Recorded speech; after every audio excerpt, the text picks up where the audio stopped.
सबसे पहले आपको खबर दें, वज़ीर आज़म इमरान खान की ज़ेर सदारत प्राइस कंट्रोल से मुताल्लिक़ इजलास खत्म हुआ। क्या फैसले हुए, बात करेंगे अयाज अकबर से। अयाज अपडेट कीजिएगा।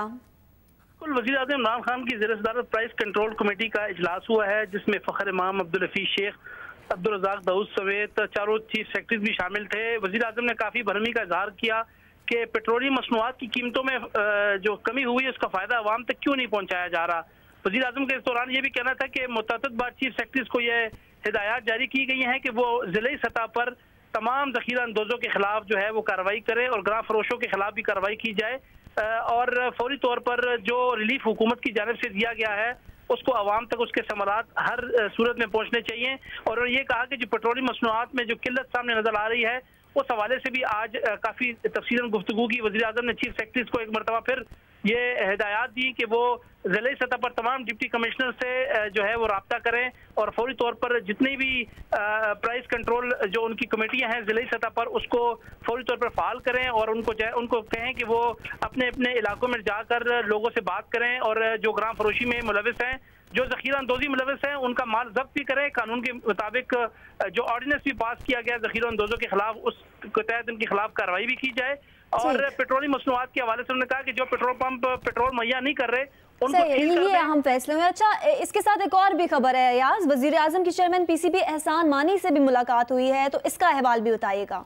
नीलम, एक अहम मुलाकात हुई है काफी अरसे बाद वज़ीर आज़म इमरान खान की चेयरमैन पीसीबी एहसान मानी से। इसमें जो बड़ी पेशरफ्त ये हुई है, जो कोरोना के हवाले से क्रिकेट की सरगर्मियां पूरी दुनिया में मुअत्तल है, बल्कि क्रिकेट क्या पूरे खेल ही मुअत्तल है, उस हवाले से जो इंग्लैंड का दौरा कर रहा है पाकिस्तान क्रिकेट टीम ने, तवीली मुद्दती होगा जिसमें T20 और टेस्ट सीरीज, उस हवाले से आज फॉर्मली बात की है चेयरमैन पीसीबी ने और वज़ीर आज़म से इजाज़त मांगी है, क्योंकि वो पैटर्न इन चीफ भी हैं, लिहाजा उन्होंने इजाज़त दे दी है कि वो जा सकते हैं। लेकिन इस दौरान वज़ीर आज़म ने ये भी कहा कि जो भी खिलाड़ी हैं उनकी सेहत का भी ख्याल किया जाए और जो SOPs बनाए गए हैं उस पर अमल दरामद करें, क्योंकि सेहत जो है और तमाम खिलाड़ियों की जो जितनी भी कोरोना के हवाले से इकदाम हैं वो जरूर किया जाए। बहुत शुक्रिया अकबर।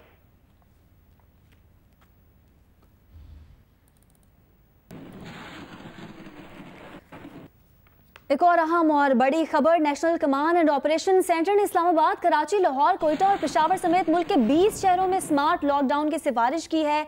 सूबों को भी आगाह कर दिया गया है। NCOC के मुताबिक मुल्क के 20 शहरों में कोरोना केसेस में तेजी से इजाफा हो रहा है। इन शहरों में रावलपिंडी, फैसलाबाद, मुल्तान, गुजरांवाला, स्वात, हैदराबाद, सक्खर, सियालकोट, गुजरात, घोटकी, लाड़काना, खैरपुर, डीजी खान, मलाकांड और मर्दान भी शामिल हैं। NCOC का कहना है कि कोरोना का फैलाव रोकने के लिए जरूरी है कि इन शहरों में पाबंदियां लगा दी जाएं।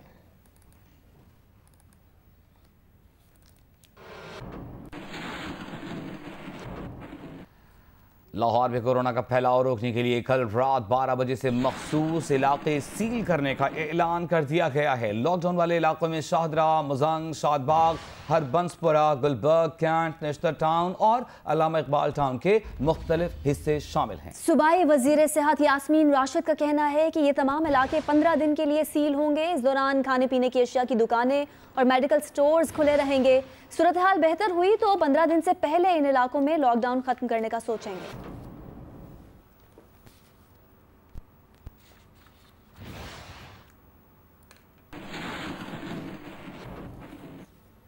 अहम खबर दें अपने नाजरीन को, जियो न्यूज के सहाफी वली खान बाबर के कातिल कामरान उर्फ जीशान शानी को गिरफ्तार कर लिया गया है। जीशान और शानी ने वली बाबर पर फायरिंग की थी। कामरान और जीशान शानी वली बाबर कत्ल केस में मफरूर था। जीशान को खुसूसी अदालत ने मार्च 2014 में उसकी गैर हाजिरी में सजाए मौत सुनाई थी। जीशान के साथ फैसल मोटा को भी उसकी गैर हाजिरी में सजाए मौत सुनाई गई थी। फैसल मोटा को 11 मार्च 2015 को 90 पर छापे के दौरान गिरफ्तार किया गया था। जियो न्यूज के रिपोर्टर वली खान बाबर को 13 जनवरी 2011 को दफ्तर से वापस जाते हुए लियाकताबाद में निशाना बनाकर कत्ल किया गया था।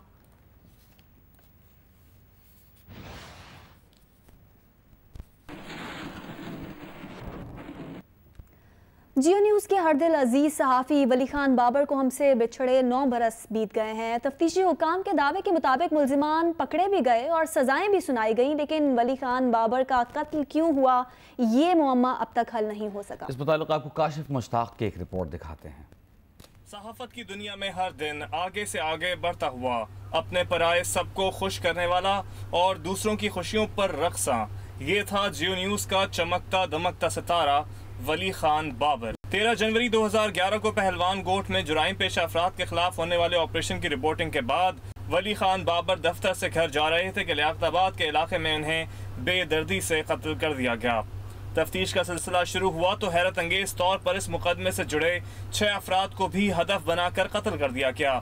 इसमें public prosecutor Rahmatullah Randhawa, 2 police constable, inspector Shafiq Tanoli के भाई नवीद खान, पुलिस मुखबिर खास रजब बंगाली और चश्मदीद गवाह हैदर अली शामिल थे। फरवरी 2014 में इंसदाद दहशतगर्दी की खुसूसी अदालत ने फैसला सुनाते हुए मुल्जिमान कामरान उर्फ जीशान और फैसल मोटा को सजाए मौत सुनाई, जबकि 4 गिरफ्तार मुल्जिमान फैसल महमूद, नवीद पोलका, मोहम्मद अली रिजवी और शाहरुख उर्फ मानी को उम्र कैद की सजा सुनाई, जबकि शकील को अदम सबूत पर बरी कर दिया गया। वली खान बाबर को हमसे बिछड़े 9 साल गुजर गए, लेकिन ये कत्ल क्यों हुआ, ये हमारे तफ्तीशी निज़ाम पर एक और सवालिया निशान बना हुआ है। काशिफ मुश्ताक, जियो न्यूज़ कराची। बात करेंगे कोरोना से मुल्क में पोलियो फैलने का खतरा पैदा हो गया है, ये क्या मामला है, जानेंगे हमारे नुमाइंदे खाबर खान से। जी खाबर। जी बिल्कुल, कोरोना ने मुल्क में पोलियो फैलाने का खतरा भी पैदा कर दिया है। हिफाजती टीकों के प्रोग्राम गुज़िश्ता 2.5 माह से मुल्क भर में बंद हैं। मुल्क में कोरोना का पहला केस 26 फरवरी के बाद आया था, जिसके बाद से अब तक मुल्क भर में पोलियो के 33 केसेस आ चुके हैं। जो सबसे ज्यादा लोड है वायरस का वो सूबा खैबर पख्तूनख्वा में आया है 33%, इसी तरह 39%, जबकि सिंध में जो है जो लोड है पोलियो वायरस का वो 33% है। सूबा बलोचिस्तान में 24% तक जो वायरस का लोड है, और जबकि पंजाब में 4% जो वायरस का लोड है वो इस वक्त देखा जा रहा है। गुज़िश्ता 2.5 माह से जो है जो पानी के नमूने लिए जाते हैं सैंपल्स के लिए, बहुत वहाँ पे शुक्रिया एनवायरमेंटल सैंपल।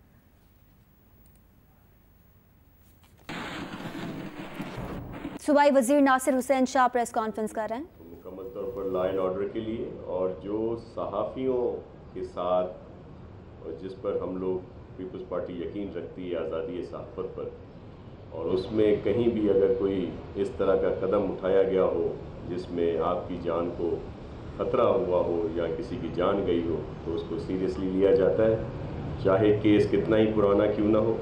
ये 2011 का केस था, जिसमें जैसे बताया मैंने कि पहले भी बहुत सारे गिरफ़्तार हुए थे, लेकिन जो एक असल कातिल रह गया था उसको गिरफ़्तार कर लिया गया है। और इसी तरह अज़ीज़ मेमन का कत्ल केस जो है वो भी हल हुआ, और वो असल लोग जो है वो सामने आए, गिरफ़्तार हुए। उसके लिए भी मैं अप्रिशिएट करूँगा गुलाम नबी मेमन साहब को, जो कराची पुलिस के चीफ़ हैं, और स्पेशली उस इन्वेस्टिगेशन को भी इन्होंने ही हल किया। और ये भी जो आज ये गिरफ़्तारी हुई है, ज़ाहिर हेड ये हैं यहाँ के, तो ये भी इनको मुबारकबाद देता हूँ। और इंशाल्लाह जो हमारी टीम है जिन्होंने इसमें कामयाब हुई है, उसके लिए सीएम साहब ने कहा है कि वो खुद उनके लिए अनाउंसमेंट करेंगे ताकि उनकी हौसला अफजाई की जाए। तो जो टेक्निकल और लीगली जो बात होगी वो मैं कहूँगा गुलाम नबी मेमन साहब से, कराची पुलिस चीफ से, कि वो आपको उसके लिए आगाह करें। प्लीज़।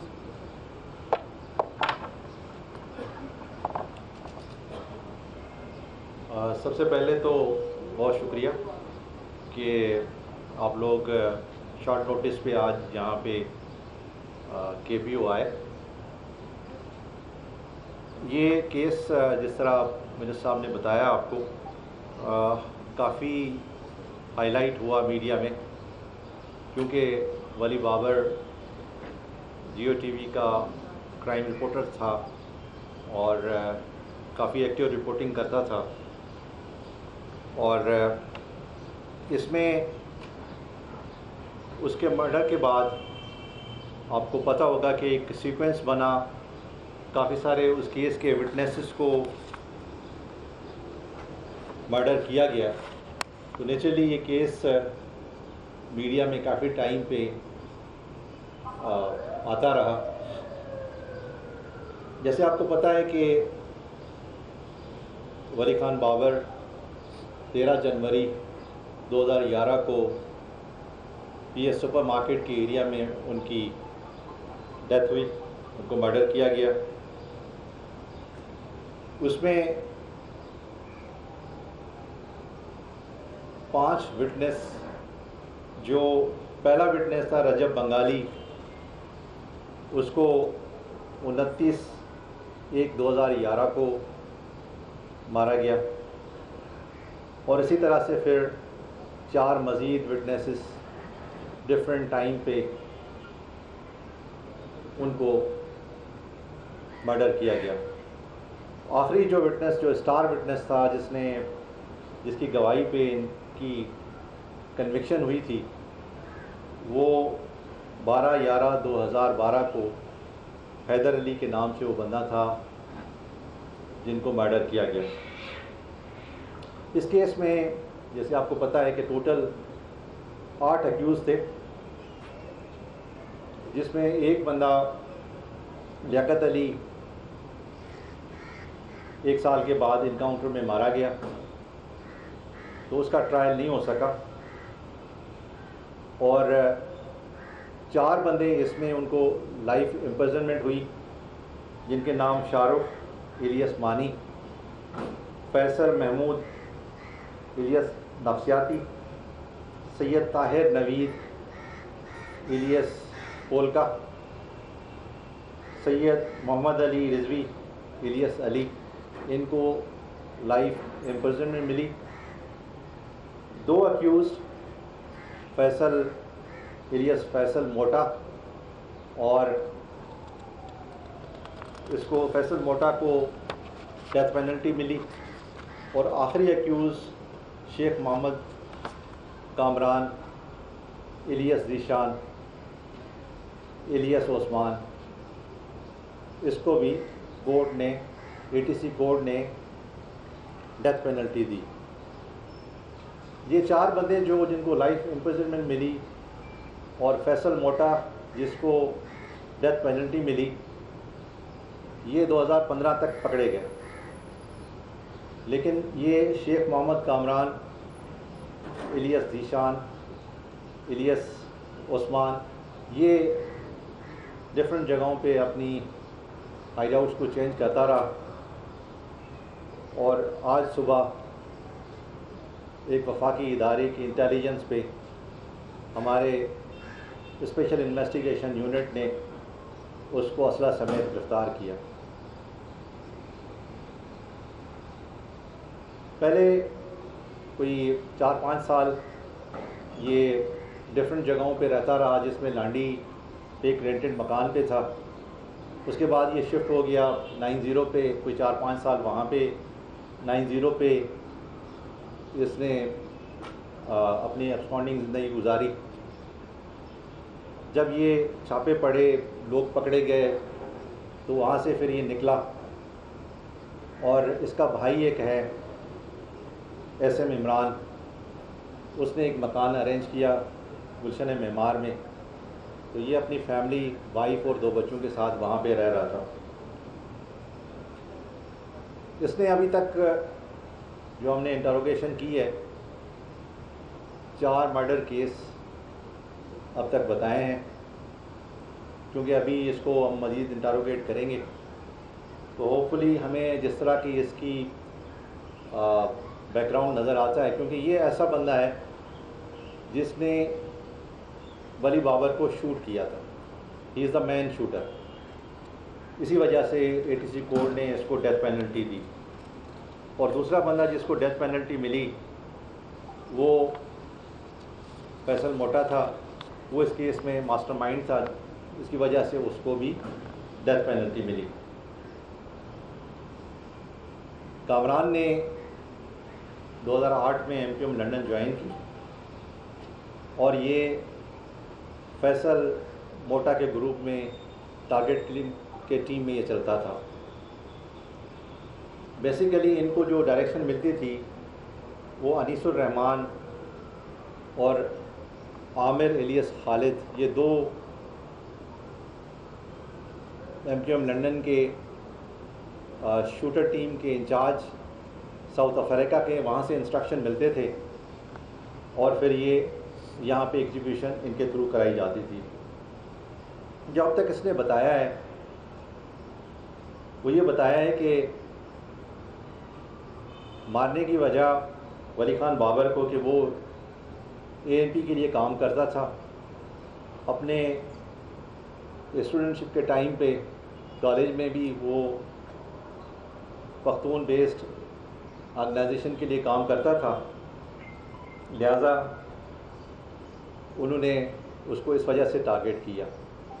और सेकंड जो उसने वजह बताई कि वो anti-MQM स्टोरीज़, अल्ताफ़ हुसैन के अगेंस्ट स्टोरीज़ वो टीवी पे बना के चलाता था, जिसकी वजह से उनको टारगेट किया गया। ये हार्डन क्रिमिनल है और इसकी हार्डनेस का आपको इस तरह अंदाज़ा हो कि जो लोग उस टाइम पे रिपोर्टिंग कर रहे थे, जिनको आइडिया होगा कि उस टाइम पे क्या हुआ था, तो जब ये वली खान बाबर को एग्जीक्यूट करने जा रहे थे तो उस टाइम पे 3 मोटरसाइकिल पे टीमें थी, जिसमें एक इसकी टीम थी और 2 मोटर कार की टीम थी।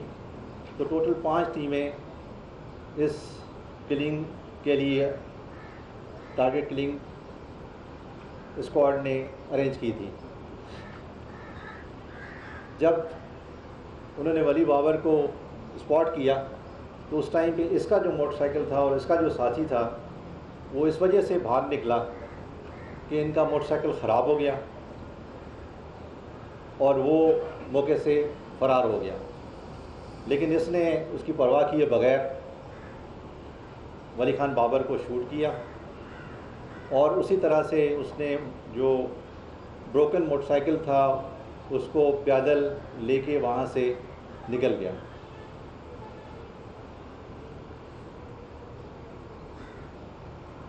पुलिस ने बहुत अच्छा काम किया इस केस में और जब इसका नाम एक्सपोज हो गया तो फिर इसने ये डिसाइड किया कि मज़ीद क्रिमिनल एक्टिविटी नहीं करनी और ये मुख्तलिफ़ जगहों पे, जिस तरह मैंने पहले बताया कि ये छुपता रहा और ये टेक्नोलॉजिकली बहुत साउंड था। वो इसको पता था कि भाई पुलिस कैसे पकड़ती है, लिहाजा उसने जब भी कोई मूवमेंट करनी थी तो बड़ा मोहतात होता था, जिसकी वजह से वो पिछले 8 से 9 साल तक डिस्पाइट के पुलिस ने बहुत ज़्यादा एफर्ट की नहीं पकड़ा गया, लेकिन आज उसकी बारी थी, वो पकड़ा गया। जिस तरह से मिनिस्टर साहब ने कहा कि CM साहब ने, गवर्नमेंट ने टीम को अप्रिशिएट किया, तो हम अपनी सिफारिश यहाँ से जो हमारा स्पेशल इन्वेस्टिगेशन यूनिट है उनके लिए हम भेजेंगे कि इनको अप्रोप्रिएट रिवार्ड दिया जाए। अगर आपका कोई सवाल हो तो मिनिस्टर साहब हैं, आपको जवाब देंगे। अगर कोई टेक्निकल सवाल है तो मैं आपको जवाब दूँगा। ये बता दीजिए कि इस टारगेट किलिंग की एग्जीक्यूशन के लिए बेसिकली जो है वो हिदायत कहाँ से दी गई थी और कौन ऐसे अनासर थे जो जिनकी कीमत के ऊपर जो है वो इस सारी किलिंग को एग्जीक्यूट किया हुआ? मैंने आपको बता दिया कि इसमें अनीसुर रहमान और आमिर इलियास खालिद ये 2 कैरेक्टर हैं जो MQM लंदन के टारगेट किलिंग के मास्टरमाइंड हैं और उनकी जो वो बेस्ड हैं साउथ अफ्रीका में, तो वहाँ से इनको ये इंस्ट्रक्शंस मिली और यहाँ पे जो इनका इस टीम को इंचार्ज था, इन 5 टीम का जो इंचार्ज था वो इलियास फैसल मोटा था और वो इस पूरी 5 टीम को लीड भी कर रहा था, जो पकड़ा हुआ है अभी जेल में है और उसको भी सज़ा डेथ पेनल्टी है, तो वो यहाँ पे लोकल लेवल पे वो एग्जीक्यूट करता था।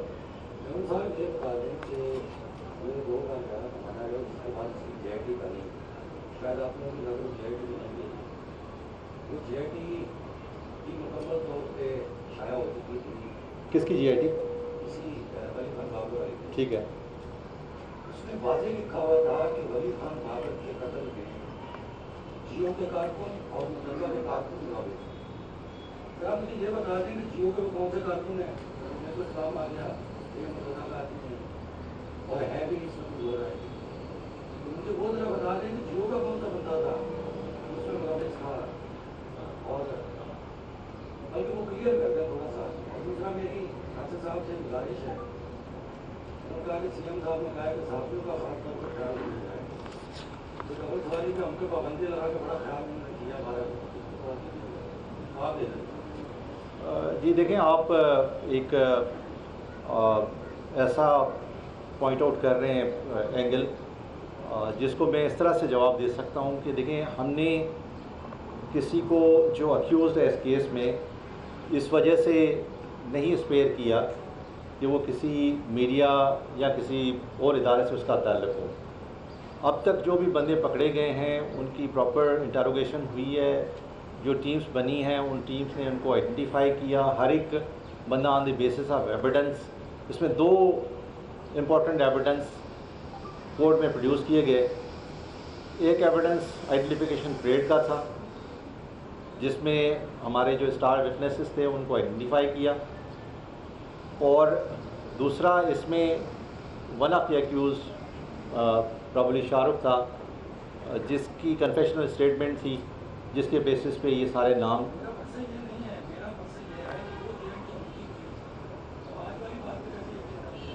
देखिए, बात ये कि वो जिस DID की आप बात कर रहे हैं, मैं नहीं समझता कि ये उस टाइम पे इस तरह का कोई आया कि बंदा इन्वॉल्व था, उसने कोई इस तरह की लीड दी और पुलिस ने उसको छोड़ दिया। आप किस DID की बात कर रहे हैं?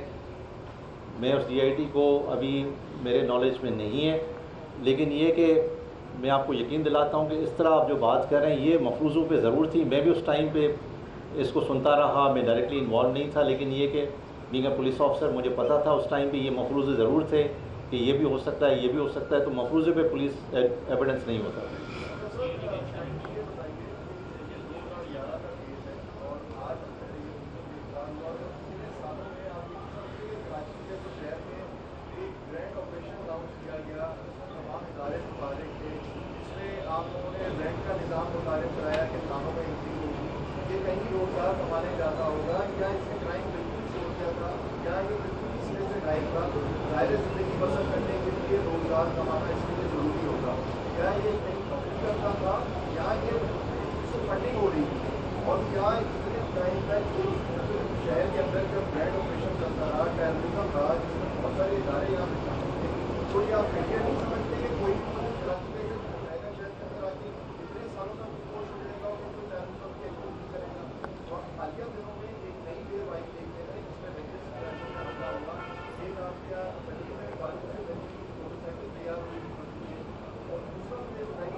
जी देखें, बात ये कि आपके 2-3 सवाल हैं। इसमें नेचुरली एक बंदा अगर कोई हाई प्रोफाइल क्राइम करता है और फिर जाके छुप जाता है, तो ये भी उसी कैटेगरी की एक सिचुएशन बनी कि इसने जैसे ही क्राइम किया, पुलिस ने मेहनत की, उसको अच्छे विटनेस मिले, वहाँ से जो गाड़ी जिनने ये वारदात की उसका नंबर मिला, उस नंबर से ये फिर आगे ट्रेस होते गए और फिर मुल्ज़िमान के नाम खुले। क्योंकि इस बंदे का मकतूल का ताल्लुक़ मीडिया से था, तो मीडिया ने इसको काफ़ी हाईलाइट किया। तो जब उसको पता चला कि उसका नाम एक्सपोज हो गया, तो नेचुरली उसने छुप ही जाना था, और जो वो छुपा। मैंने अपने प्रेस कॉन्फ्रेंस में आपको बताया कि इसका भाई SM इमरान है, जो चाइना में रहता है, काफ़ी वेल ऑफ है। वो वहाँ चाइना से अमेरिका चीज़ों को एक्सपोर्ट करता है, किसी कंपनी में मुलाजिम है। उसने ये घर उसके लिए अरेंज किया था। ये 2 भाई हैं। इसके वालिद ने 4 शादियाँ की हैं।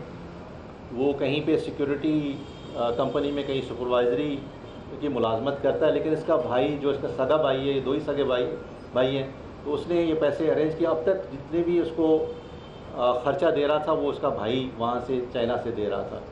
तो क्योंकि आज ये पकड़ा गया है, तो हम इसको मज़ीद इंटरोगेट करेंगे और मज़ीद इस पर ज़ाहिर है कि चाइना से जब पैसे आते हैं तो किसके थ्रू आए, वो थ्रू बैंक आए या किसी तरीके से आए, तो उसको हम सारा वेरीफाई करेंगे। क्रेडिट जहाँ तक आपने देखा है कि इस शहर में अल्हम्दुलिल्लाह कराची पुलिस का एक बहुत बड़ा अच्छा रोल है, और मैं शुक्रिया अदा करता हूँ मिनिस्टर साहब का कि उसने भी तारीफ़ की। जब भी कोई इंटेलिजेंस कलेक्ट होती है किसी भी सेटअप की, वो प्रोविंशियल एजेंसी हो इंटेलिजेंस या फेडरल इंटेलिजेंस एजेंसी हो, शुक्र अल्हम्दुलिल्लाह वो हम पे ट्रस्ट करते हैं और हमेशा पुलिस उनके साथ जाती है।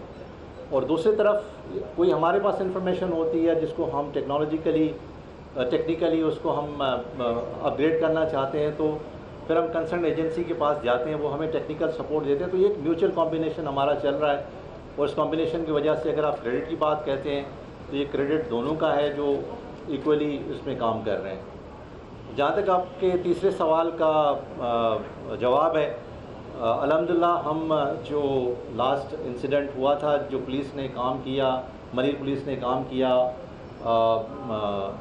मोटरसाइकिल बारूद से भरी मोटरसाइकिल को उन्होंने बरामद किया और उस जगह पे पुलिस गई और वो एक ऐसा मतलब वहाँ पे प्रिपरेशन हो रही थी कि शायद वो टेररिज्म या कराची में इस्तेमाल होता, तो उसमें काफ़ी लीड है, काफ़ी मतलब हमारी पुलिस ख़ासतौर पे CTD इसमें काम कर रही है, तो इंशाल्लाह ये आपको जल्दी इसके बारे में इंफॉर्मेशन दी जाएगी। अच्छा सर, ये बता दीजिएगा कि आपने वली बाबर तो आपने बता दिया पुलिस ने गिरफ्तार हुआ, जो गवाहान मारे गए थे उनका इससे क्या ताल्लुक है? क्या ये KTN का या अलग से था? जो इसमें CS के कई सारे गवाहान उनको भी शहीद किया गया था केस हवाले से, उससे क्या लिंक होगा? उससे कोई ट्रीटमेंट इसकी हम ये समझते हैं, ये हमारी असेसमेंट है, अभी ये पक्की इन्फॉर्मेशन नहीं है, हम समझते हैं कि उन गवाहान के डेथ में इनका रोल था, लेकिन अभी क्योंकि इंटरोगेशन हो रही है और इसमें जो भी मज़ीद इंकशाफात होंगे तो वो हम आपको प्रेस रिलीज़ के ज़रिए बता देंगे।